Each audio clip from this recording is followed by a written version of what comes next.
Shalom, sahabat Geni yang dikasihi Tuhan Yesus. Saya berbahagia sekali hari ini masih diberikan kesempatan untuk menemani sahabat Geni kembali. Saya Beatrix Violeta Esti, berasal dari Paroki FX Kuta dan bergabung di dalam komunitas Persekutuan Doa Fransiskus Xaverius. Hari ini saya akan membawakan renungan dengan judul Makanan Kekuatan. Hari ini Jumat 6 Mei 2022, di mana gereja mengajak kita untuk membaca bacaan Injil dari Injil Yohanes bab 6 ayat 52 sampai dengan 59. Inilah Injil Yesus Kristus menurut Yohanes bab 6 ayat 52 sampai dengan ayat 59. Dimuliakanlah Tuhan. Orang-orang Yahudi bertengkar antara sesama mereka dan berkata, bagaimana ia ini dapat memberikan dagingnya kepada kita untuk dimakan?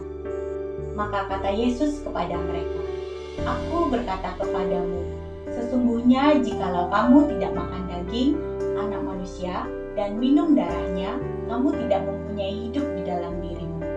Barang siapa makan dagingku dan minum darahku, ia mempunyai hidup yang kekal, dan aku akan membangkitkan dia pada akhir zaman. Sebab dagingku adalah benar-benar makanan dan darahku adalah benar-benar minuman. Barang siapa makan dagingku dan minum darahku, ia tinggal di dalam aku dan aku di dalam dia. Sama seperti Bapa yang hidup mengutus aku, dan aku hidup oleh Bapa. Demikian juga barang siapa yang memakan aku akan hidup oleh aku.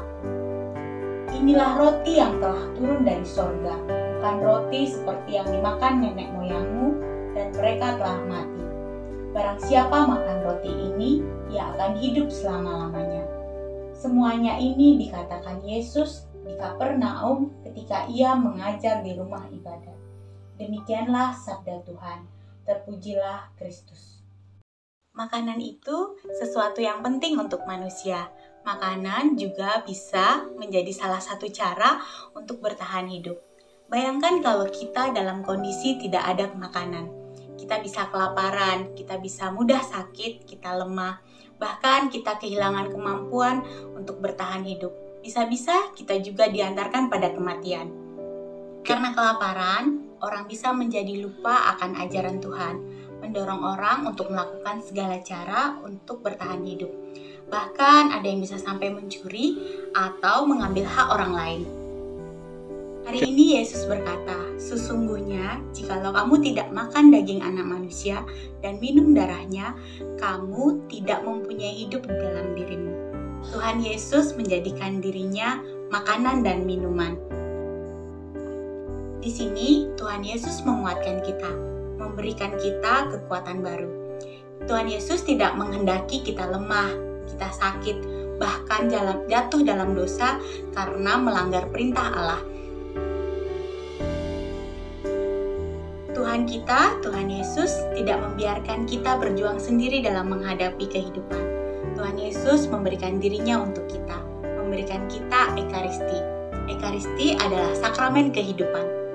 Ekaristi adalah puncak dari seluruh liturgi gereja, artinya seluruh hidup kita arahkan kepada Ekaristi. Kita bisa membawa seluruh pergulatan kita, pergumulan kita ke dalam sakramen Ekaristi. Dari Ekaristi itulah akan mengalir rahmat-rahmat yang kita butuhkan, dan kita akan memperoleh suatu daya hidup dan kekuatan yang baru. Sedikit sharing dari saya. Saya ini sehari-hari adalah pekerja kantoran biasa, yang dalam kehidupan pekerjaan saya banyak mengalami persaingan. Saya harus menghadapi banyak persaingan. Selama menghadapi persaingan, ada banyak rintangan. Jadi, ada saling sikut dan berada dalam situasi yang tidak damai sejahtera. Situasi yang tidak mengenakan ini tidak hanya terjadi pada diri saya, tetapi juga pada lingkungan saya dan suasana secara keseluruhan menjadi tidak damai sejahtera. Pada satu waktu, akhirnya saya mengambil keputusan untuk mengalah dan memberikan kesempatan saya ini kepada saingan saya. Ketika waktu saya mengambil keputusan itu, saya teringat bahwa nasihat Tuhan Yesus untuk selalu berlaku jujur, kemudian tidak berbuat curang, dan menciptakan suatu lingkungan yang penuh dengan sukacita. Ketika mengambil keputusan itu, suasana menjadi lebih baik, keadaan lingkungan saya menjadi damai sejahtera, tapi tidak dalam diri saya. Ternyata keputusan itu membuat diri saya mengalami kekecewaan. Nah, kekecewaan, suasana hati saya tidak membaik, dan saya terus-menerus menyalahkan ajaran Tuhan Yesus. Karena kenapa harus ada ajaran itu yang membuat saya harus mengalah? Saya harus jujur, saya tidak boleh berlaku curang, saya harus mengalah, dan itu menyebabkan kerugian pada diri saya, yaitu menghilangkan kesempatan saya untuk mencapai kedudukan yang lebih tinggi. Jadi selama dalam proses kekecewaan dan saya berusaha untuk mengatasi dan menghadapi kekecewaan saya ini, tiba-tiba ada seorang sahabat saya yang mengingatkan saya untuk membawa semua kekecewaan saya di dalam sakramen Ekaristi. Jadi ketika saya mengikuti Ekaristi, saya mempersembahkan semua kekecewaan saya mempersembahkan semua hati saya, suasana hati saya yang tidak baik. Lalu saya mengikuti saran sahabat saya ini. Saya pergi Ekaristi, saya mempersembahkannya di dalam Ekaristi. Ajaibnya, ketika saya memberikan itu, saya mempersembahkan itu, Tuhan memang tidak merubah keadaan, tapi yang saya rasakan Tuhan merubah dan melembutkan hati saya. Jadi Tuhan melembutkan sikap hati saya untuk menerima semuanya. Tuhan Yesus memberikan rahmat pengertian bahwa pada saat ini saya memang tidak sebaik yang saya kira, dan saya belum layak untuk mendapat kedudukan yang lebih tinggi karena ada beberapa skill dan keahlian yang saya belum kuasai. Nah, kemudian saya juga merasakan bahwa Tuhan Yesus itu menunjukkan dirinya sebagai Tuhan yang hidup dalam diri orang yang menyakiti hati saya, untuk membentuk diri saya menjadi lebih baik dan tidak meragukan penyertaan Tuhan. Saya melihat betapa Tuhan Yesus hadir melalui Ekaristi, menjadi makanan kekuatan buat saya, dan mengubah situasi melalui hal yang sangat sederhana, mengubah dan melembutkan hati saya, memberikan pengertian dan membuka pikiran saya. Dan ini adalah rahmat-rahmat yang memang saya butuhkan untuk bertahan hidup dalam jalan Tuhan. Memang bagi saya secara pribadi Ekaristi itu datang menjadi makanan kekuatan bagi diri saya.